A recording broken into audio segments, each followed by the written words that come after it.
ప్రపంచంలోనే అత్యధిక ధనిక క్రికెట్ బోర్డు అయిన బీసీసీఐ అంతర్జాతీయ క్రికెట్ను కనుసైగతో శాసిస్తుందని చెప్పడంలో అతిశయోక్తి లేదు.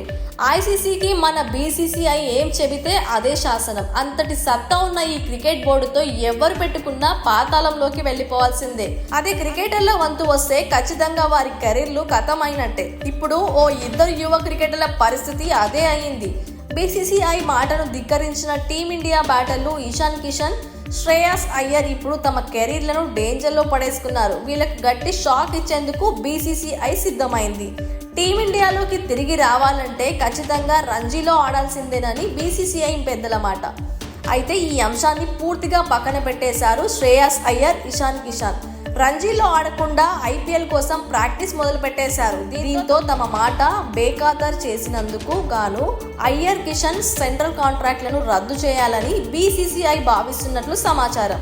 దీనికి సంబంధించిన ఇప్పటికే బోర్డు పెద్దలు సమాలోచనలు చేయడం, తొలగింపులకు సంబంధించి కీలక ప్రకటన త్వరలోనే రానుందని క్రికెట్ వర్గాల్లో వినిపిస్తోంది.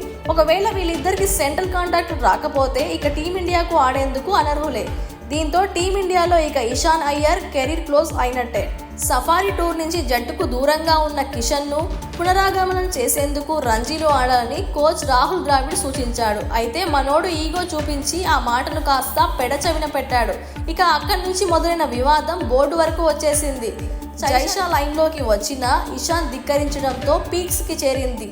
టీమిండియాకి దూరంగా ఉన్నవారు, జట్టులో స్థానం దక్కించుకోని వారు తిరిగి పునరాగమనం చేయాలంటే డొమెస్టిక్ క్రికెట్ ఆడాల్సిందేనని బీసీసీఐ ఇటీవలే కీలక ఆదేశాలు జారీ చేసింది.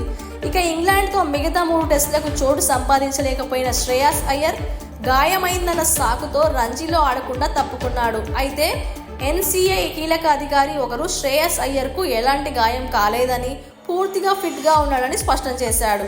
ఇక ఈ ప్రకటన వెలువడిందో లేదో శ్రేయాస్ అయ్యర్ ఐపీఎల్ కోసం ప్రిపేర్ అవుతూ కనిపించాడు. అటు ఇషాన్ కిషన్ కూడా అతనికి తోడుగా వర్కౌట్లు చేస్తూ హార్దిక్ పాండ్యాతో తిరుగుతూ కనిపించాడు. దీంతో సీరియస్ అయిన బీసీసీఐ వీరిద్దరి సెంట్రల్ కాంట్రాక్ట్స్ తొలగించేందుకు సిద్ధమైంది. ఒకవేళ అదే జరిగితే అంతర్జాతీయ క్రికెట్లో ఇదే మొదటి సెన్సేషనల్ న్యూస్ కావచ్చు.